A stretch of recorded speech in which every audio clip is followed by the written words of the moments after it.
बिस्मिल्लाहिर्रहमानिर्रहीम। अस्सलाम वालेकुम। Welcome to Arash Imperial Academy. Arash Imperial Academy में आपको खुशामदीद कहते हैं।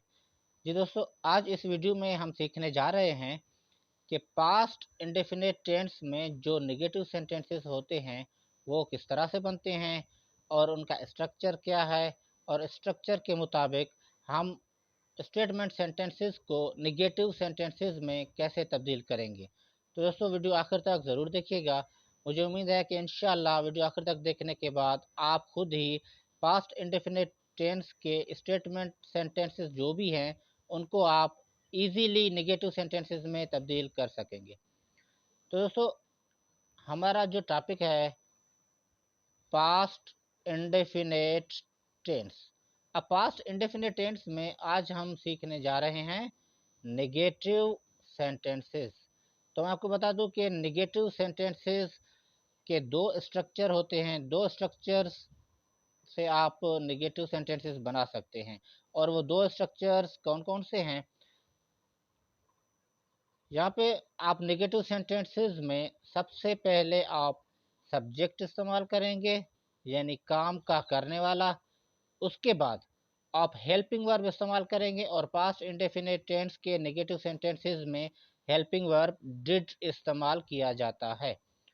डिड इस्तेमाल करने के बाद आपने नॉट इस्तेमाल करना है, और नॉट के फ़ौरन बाद अब आपने वर्ब का फर्स्ट फॉर्म इस्तेमाल करना है, यानी जो मेन वर्ब है उसका आपने फर्स्ट फॉर्म इस्तेमाल करना है। आपको पता होगा कि पास्ट इंडेफिनिट टेंस में स्टेटमेंट सेंटेंसेस में आप वर्ब का सेकंड फॉर्म इस्तेमाल करते हैं, लेकिन जब आप नेगेटिव सेंटेंसेस बनाते हैं तो फिर आपको वर्ब का जो सेकंड फॉर्म होगा उसको वर्ब के फर्स्ट फॉर्म में तब्दील कर देना होगा। वर्ब के फर्स्ट फॉर्म के बाद आपने आखिर में ऑब्जेक्ट रख देना है।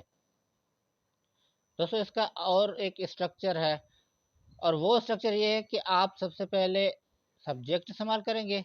अब सब्जेक्ट के बाद अगर आप डिड और नॉट इन दोनों को मिलाकर अगर आप डिडंट इस्तेमाल करना चाहें तो फिर भी आप कर सकते हैं, और इससे कोई इश्यू नहीं, और आपका जो है वो सेंटेंस गलत बिल्कुल भी नहीं होगा। और ये आप पर डिपेंड करता है कि आप इन दोनों स्ट्रक्चर्स में से कोई भी एक स्ट्रक्चर यूज़ करके जुमले को आप नेगेटिव में तब्दील कर सकते हैं।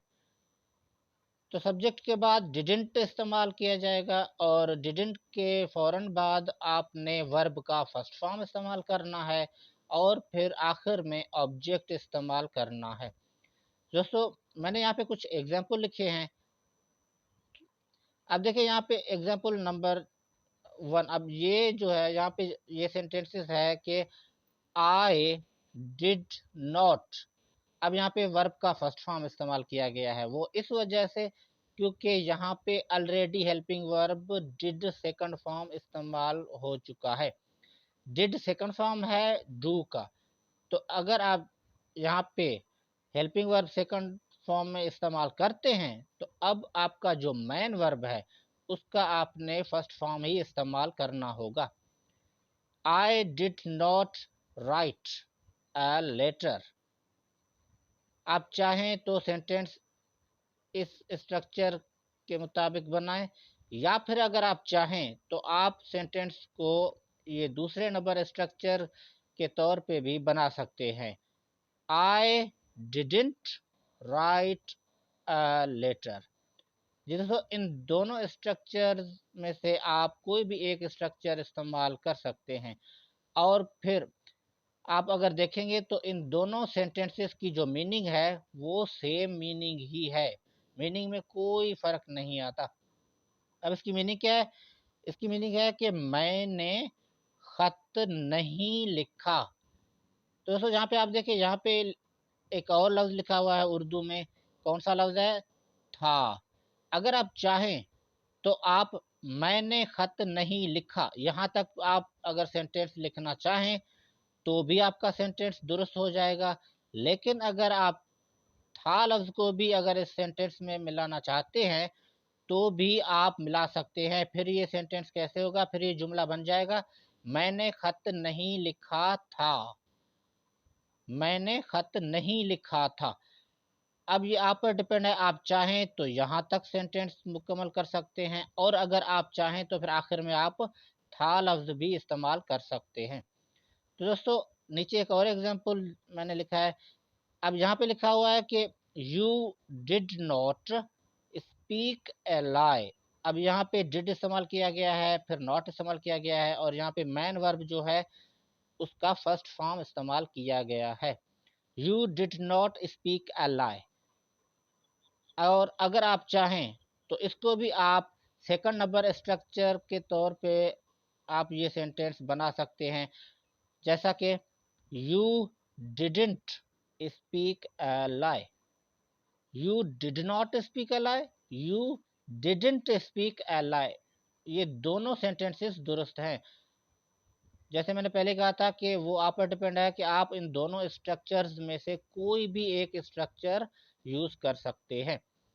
اب اس کی میننگ کیا ہے؟ اس کی میننگ ہوگی آپ نے جھوٹ نہیں بولا۔